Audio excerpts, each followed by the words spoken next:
Assalamualaikum warahmatullahi wabarakatuh. Baik, perkenalkan kami dari kelompok 2 dengan mata kuliah Psikologi Kesulitan Belajar, di mana pada kesempatan kali ini kami akan mempresentasikan hasil penelitian kami. Sebelumnya kami izin memperkenalkan diri. Saya Satria Dewi, Dan saya Maya Wilyadinda.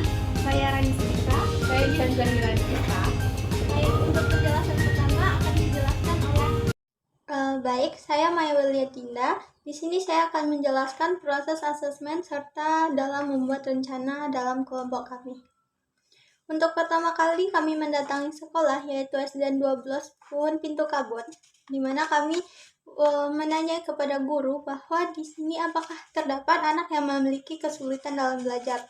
Kemudian guru tersebut menjelaskan bahwa ada anak yang berinisial R memiliki karakteristik dan tingkah laku dalam proses pembelajaran.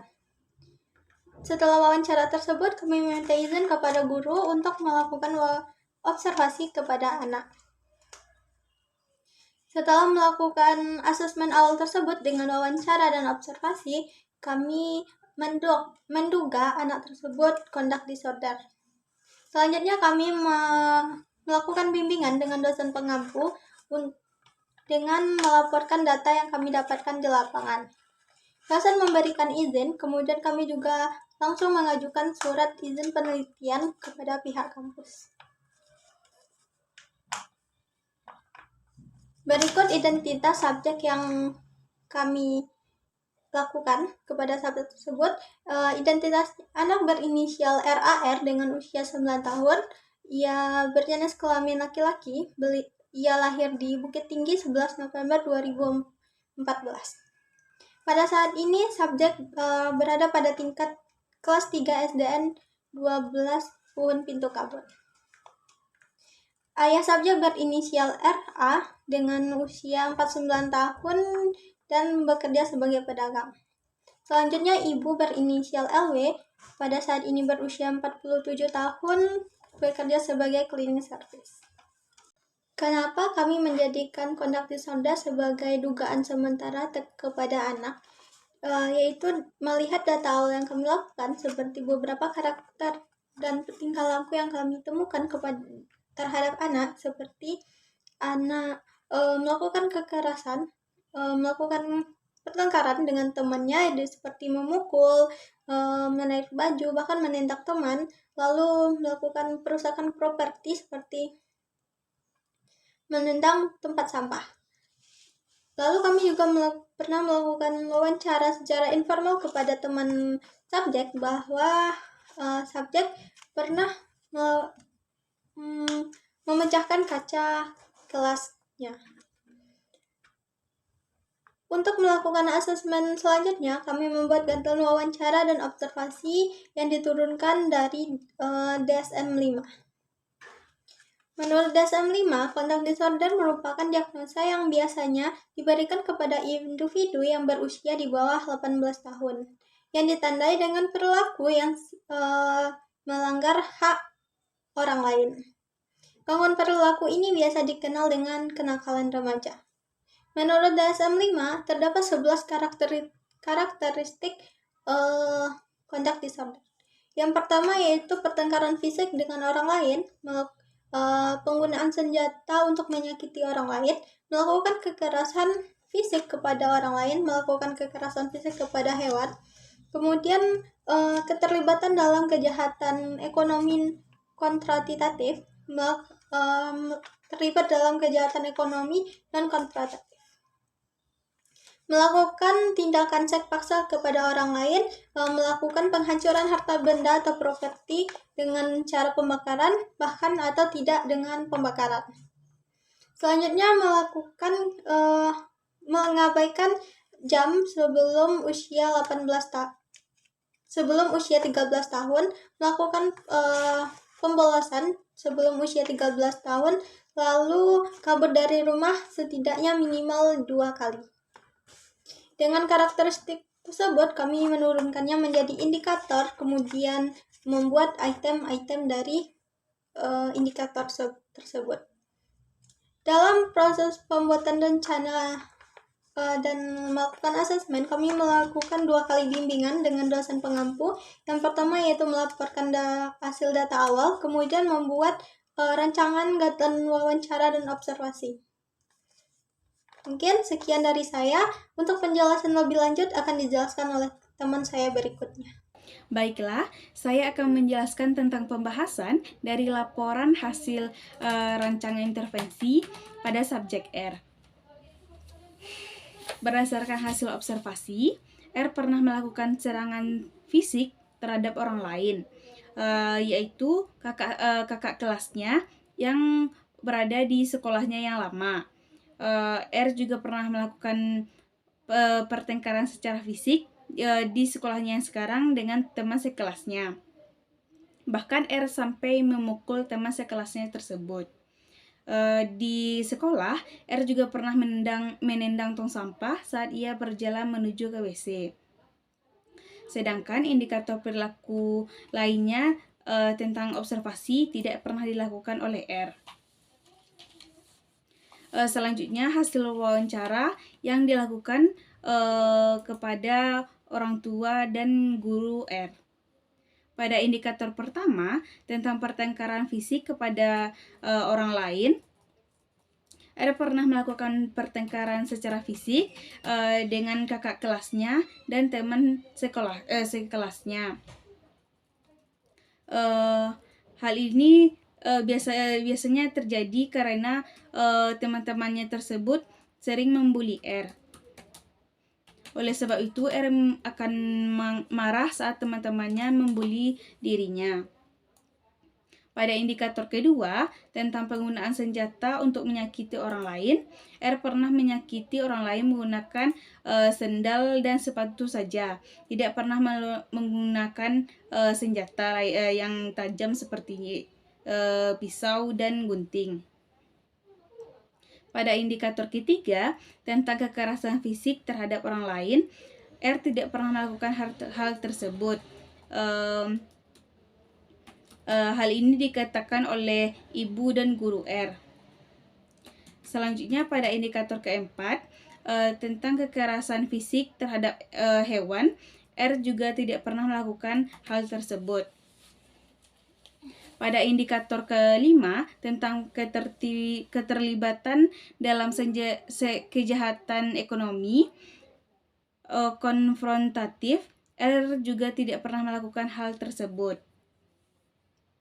Pada indikator keenam, tentang tindakan seks paksa terhadap orang lain, R juga tidak pernah melakukan hal tersebut. Pada indikator ketujuh, tentang penghancuran harta benda dengan pembakaran, R juga tidak pernah melakukan hal itu. Selanjutnya, pada indikator ke-8, tentang penghancuran properti dengan cara membakar atau merusak, guru R mengatakan bahwa ia pernah merusak benda-benda kecil di sekolah.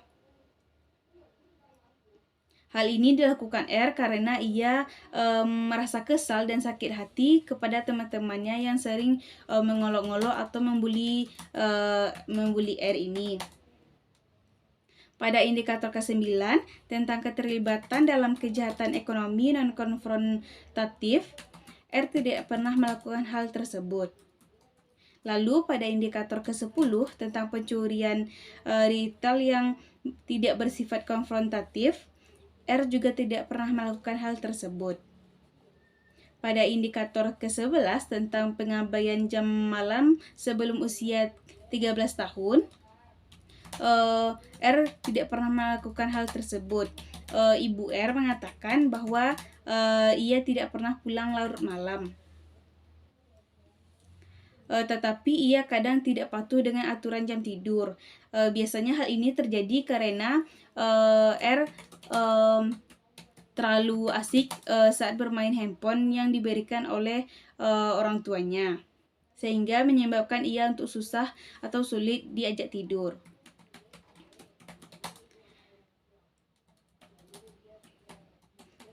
Selanjutnya, pada indikator ke-12 tentang kabur dari rumah setidaknya 2 kali, R tidak pernah melakukan hal tersebut. bahkan sekalipun saat dia marah. Dan indikator terakhir tentang membolos sebelum usia 13 tahun, guru R mengatakan bahwa R tidak pernah bolos dari sekolahnya. Jadi berdasarkan hasil observasi dan wawancara tersebut yang dilakukan kepada orang tua baik dengan orang tua dan guru R, dapat disimpulkan bahwa R tidak mengalami gangguan conduct disorder karena R tidak memenuhi kriteria diagnostik conduct disorder berdasarkan DSM-5 dan kami sebagai peneliti menurut kami, R mengalami kurangnya motivasi belajar dan R mempunyai kontrol emosi yang belum stabil. Hal ini disebabkan karena R memiliki motivasi belajar yang rendah sehingga mempengaruhi proses belajarnya di sekolah. Hal ini sejalan dengan yang dikatakan oleh Susanti pada tahun 2020 bahwa ia mengatakan tanpa motivasi, seseorang tidak akan terdorong untuk melakukan aktivitas termasuk belajar.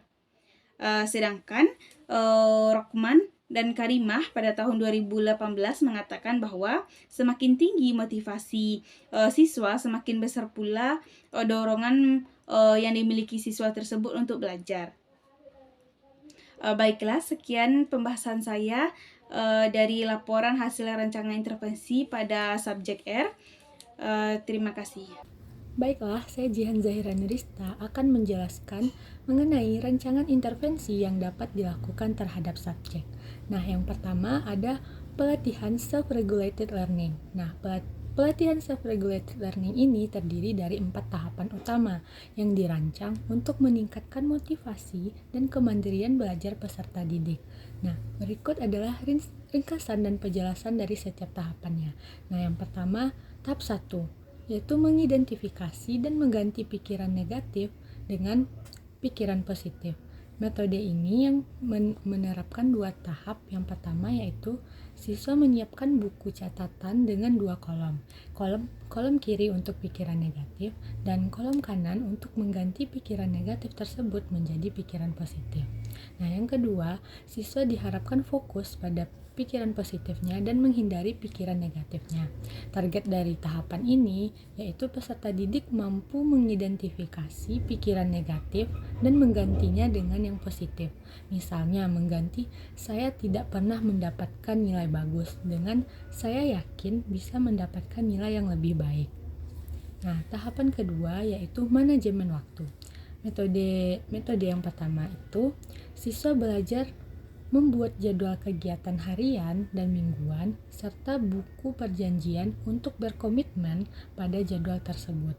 Nah, yang kedua, siswa tersebut diberikan materi pendek yang mendeskripsikan strategi belajar bulan ini yang diberikan untuk dipraktekkan di rumah. Nah, target dari tahapan ini, peserta didik mampu menyusun jadwal harian dan mingguan, membuat skala prioritas, dan berkomitmen untuk mempraktekkan strategi belajar seperti mengerjakan tugas satu persatu dan tidak menunda pekerjaan dan cukup untuk beristirahat. Selanjutnya, tahap yang ketiga menentukan cara belajar yang efektif dengan menggunakan metode metakognitif. Nah, yang pertama, siswa melakukan self-assessment, di mana siswa diminta untuk menulis jawaban dari beberapa topik pertanyaan terkait topik, kendala, dan tantangan, lalu kemudian siswa mendiskusikan solusi dari kendala tersebut. Nah, yang kedua, melakukan refleksi. Siswa menulis refleksi singkat tentang apa yang sudah dan belum dipahami, serta merumuskan solusi terhadap masalah tersebut. Nah, yang ketiga, mengidentifikasi tantangan, di mana siswa diminta untuk menemukan pelajaran yang paling menantang dan membutuhkan dukungan. Nah, yang keempat, peningkatan motivasi, di mana guru mengajari siswa untuk saling memberikan dorongan. Nah, pada tahapan ketiga ini, targetnya yaitu peserta didik mampu untuk mengukur keterbatasan, menyusun strategi belajar sesuai dengan gaya mereka, dan bersemangat mengikuti pelajaran. Dan mereka juga belajar untuk tidak mengatakan "saya tidak mengerti", tetapi diganti dengan "mengapa saya tidak mengerti dan bagaimana cara agar saya mengerti". Nah, yang terakhir yaitu tahap keempat, di mana pada tahapan terakhir ini peserta didik menyampaikan kesimpulan dari pelatihan dan manfaat yang telah mereka peroleh. Dan target dari penutup ini di mana peserta didik dapat menyampaikan kesimpulan dari pelatihan yang sudah diikuti dan merasakan manfaatnya dalam kegiatan belajar mereka. Nah, pelatihan self-regulated learning ini membantu peserta didik dalam merencanakan waktu belajar, mengidentifikasi dan mengganti pikiran negatif, serta menentukan strategi belajar yang tepat untuk meningkatkan motivasi dan kemandirian belajar mereka.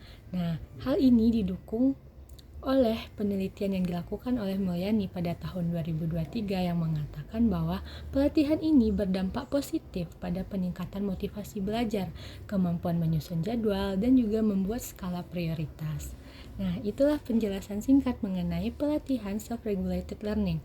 Nah, intervensi selanjutnya akan dijelaskan oleh teman saya. Baik, selanjutnya intervensi yang tepat untuk mengatasi ketidakstabilan emosional pada anak kelas 3 SD. Berdasarkan teori perkembangan emosional Erik Erikson, teori kelekatan John Bowlby dan Mary Ainsworth, serta teori pengaturan emosi James Gross, ada beberapa intervensi yang dapat diterapkan untuk membantu anak kelas 3 SD mengatasi ketidakstabilan emosionalnya. Yang pertama, intervensi berbasis teori perkembangan emosional Erik Erikson. Ada pendekatan akademik dan sosial, lalu peningkatan keberhasilan akademik, yaitu mengidentifikasi bidang akademik di mana anak menunjukkan ketertinggalan dan memberikan dukungan tambahan atau dukungan khusus. Ini dapat mencakup program remedial atau pembelajaran satu-satu dengan guru atau tutor.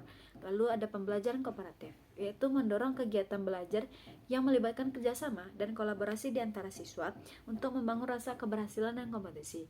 Pembelajaran kooperatif membantu anak merasa bahwa mereka berkontribusi dan berhasil dalam kelompok.